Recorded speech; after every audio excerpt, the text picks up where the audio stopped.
Hi, welcome to Prabha with TNPSC. இது yesterday உள்ள நோட்ஸோட continuation தான். இதில் காமராஜர் பற்றி பார்க்கலாம்.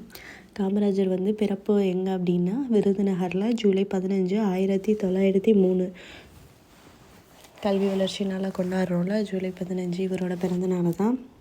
இவர் ஃபஸ்ட்டு பார்த்திங்கன்னா வைக்கம் போராட்டம் நடந்திருக்கும், அதில் இவர் ஈடுபட்டிருப்பார். அடுத்து 1929 காங்கிரஸோட முழு நேர உறுப்பினர் ஆகிறார். அடுத்து 3 இது ரொம்ப இம்பார்ட்டன்ட், அதாவது வருஷத்தை கூட ஞாபகம் வச்சுக்கோங்க, எப்படி வேணால் கேட்கலாம். 1930, அடுத்து 40, 42, 30 என்ன ஆனிச்சு, உப்பு சத்தியாகிரகம். அப்போ ராஜாஜியோடு சேர்ந்து இவரும் போராட்டம் பண்ணியிருப்பாரு. ஸோ அலிப்பூரில் சிறையில் வர இது பண்ணியிருப்பாங்க. அடுத்து 1940 பாரதா பயணம். எதுக்கு பாரதா பண்ணார்னா காந்தியை சந்திக்க. அப்போ அதையும் தடுத்து நிறுத்தி வேலூர் சிறையில் சிறையிட்டிருப்பாங்க. அடுத்து 42 வெள்ளையனே வெளியேறு போராட்டத்தின் போது அமராவதி சிறையில் அடைக்கப்பட்டிருப்பார்.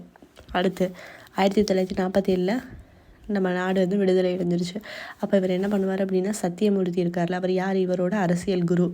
காமராசரின் அரசியல் குரு யார், சத்தியமூர்த்தி. அவரோட வீட்டில் போய் நம்ம இந்திய தேசிய கொடியை ஏற்றியிருக்காரு. அதுக்கப்புறம் நம்ம சிஎம்மாக அவர் எத்தனை டைம் இருக்காருன்னா 9 டைம்ஸ் இருந்திருக்கு. 9 இயர்ஸ், ஓகேவா, 9 இயர்ஸ், தப்பாக போட்டிருக்கேன். 1954 63 வரைக்கும். அடுத்து 64லையும் 66லையும் 64 லால் பகதூர் சாஸ்திரியையும் 66 இந்திரா காந்தியையும் பிரைம் மினிஸ்டர் ஆக்கியிருக்காரு. இவரோட முயற்சினால தான். ஸோ இவருக்கு ஒரு பட்ட பேர் இருக்குது, அரசரை உருவாக்குபவர். கர்ம வீரர், ஏழை பங்காளர், கருப்பு காந்தி. அது மட்டும் இல்லாமல் அரசரை உருவாக்குபவர். அடுத்து கே பிளான் ஒரு பிளான் பண்ணுறாங்க. அதற்காகவே அவரோட பதவியை அவர் ராஜினாமா பண்ணுறாரு. அடுத்து அக்டோபர் 2, 1975 காலமாறார். நெக்ஸ்ட் வீடியோவில் ராஜாஜி பற்றி பார்க்கலாம். தேங்க்யூ.